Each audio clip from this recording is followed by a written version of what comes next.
There is a moment that every person who has ever believed in God has lived through. You know the one. You're not just tired. It's deeper than tired. It's the kind of exhaustion that gets into your bones and just stays there. You've prayed. You've trusted. You've held on.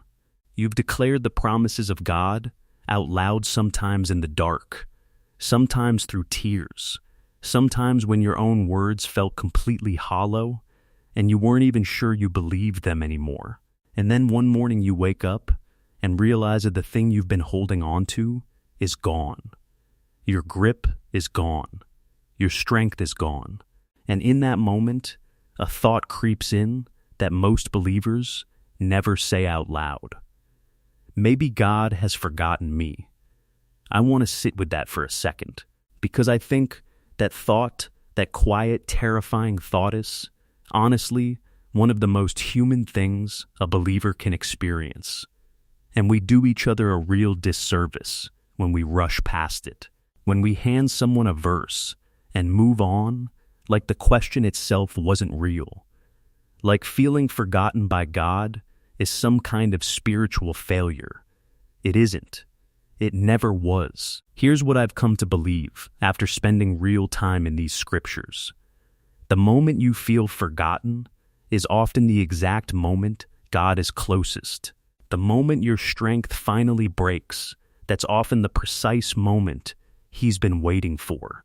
Not because He's cruel, not because He wants to watch you suffer, but because what He's about to do, He can't do it while you're still trying to do it yourself. Let me take you to a specific moment in time. It's somewhere around 860 BCE, and the prophet Elijah is alone in the wilderness. Just one chapter earlier, on Mount Carmel, he had boldly confronted the prophets of Baal. God sent fire from heaven to consume Elijah's water-drenched sacrifice.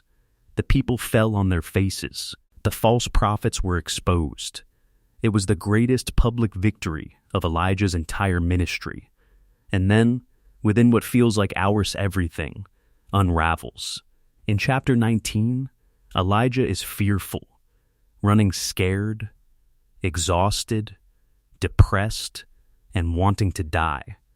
The same prophet who just called fire from heaven is now crawling under a scrubby desert bush, too tired to go on. He pleads with God to take his life, says he's no better than his ancestors. Think about that for a second. This is not a weak man.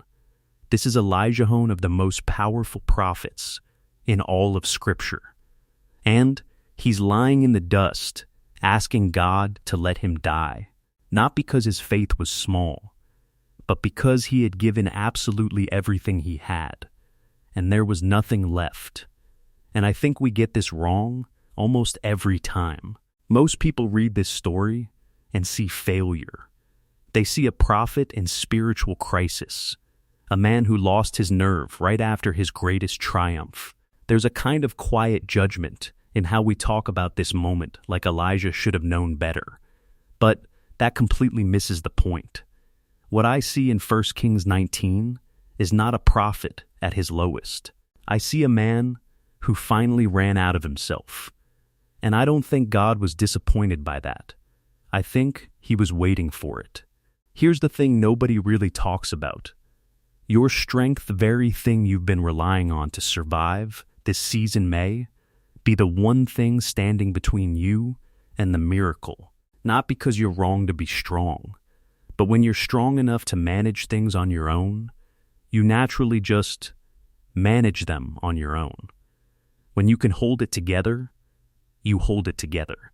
And God, in His perfect patience, waits. He waits until the moment you finally can't. Because that's when the door opens. Surrender isn't giving up the way we usually mean it. It's giving up the idea that we should be able to control any of this in the first place. That's the turning point. Every single time in Scripture, Moses at the Red Sea wasn't a man with a brilliant strategy. He was a man with his back to the water and nowhere left to run. He parted the sea only at the moment of absolute impossibility. He wasn't managing the situation. The situation had completely exceeded him, and that's when God moved. This is the pattern. Abraham is asked to surrender the very son through whom God promised to build a nation. The widow in Zarephath is down to her last handful of flour, literally preparing what she believes is her final meal before she and her son starve. Lazarus isn't raised while he's sick. He's raised 4 days after he's buried, after hope itself seemed to have a deadline. God doesn't meet us at the edge of our strength. He meets us past it. Okay, so I want to go back to Elijah under that tree, because what God does next is one of the most quietly profound things in all of Scripture, and I genuinely think it carries something for every person listening to this right now. Elijah asks to die. He collapses. He sleeps. And God doesn't rebuke him. He sends an angel, not to correct Elijah, not to say get it together. The angel touches him and says, "Arise and eat." That's it. Just arise and eat. Then the angel comes back a second time and says something that I can't stop thinking about. Arise, eat, because the journey is too great for you.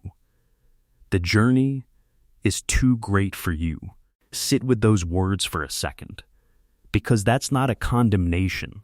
That's the most tender thing God could have said to Elijah in that moment.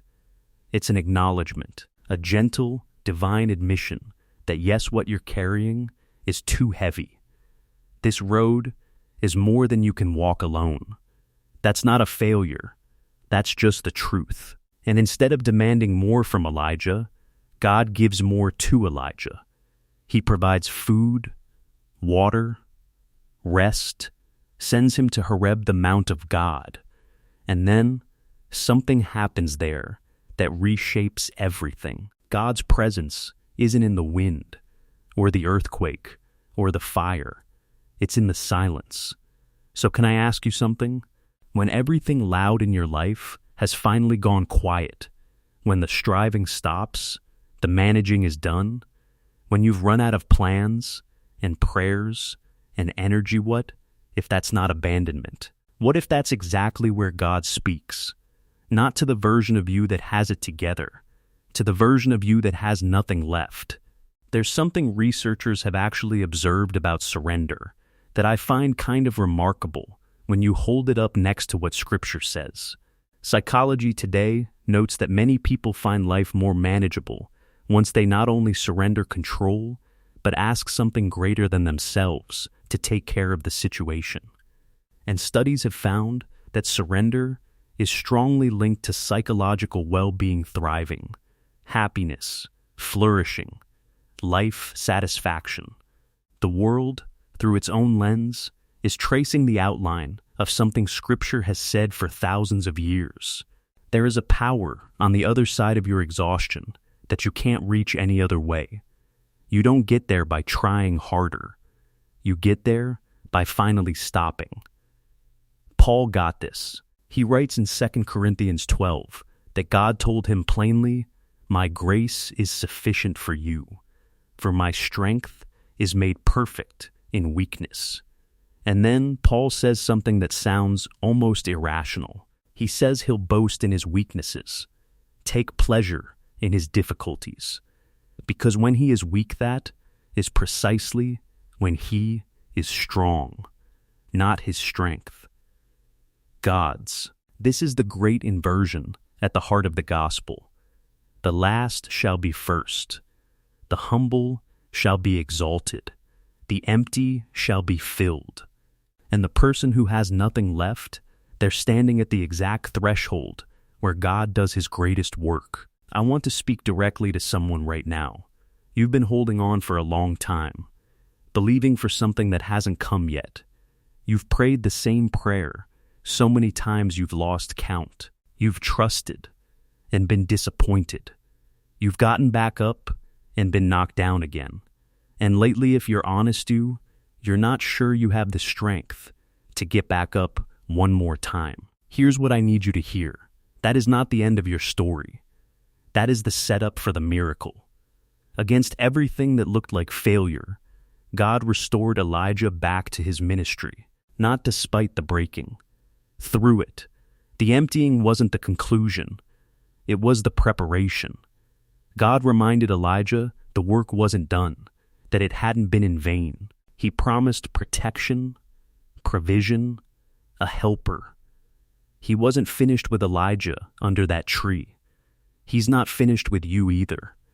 Wherever your wilderness is, whatever you're carrying, however long this has gone on, the silence after the breaking isn't emptiness. That's where God lives. That's where He's been waiting. And the miracle you've been praying for it was never on the other side of your effort. It was always on the other side of your surrender. Rest now. Let Him arise.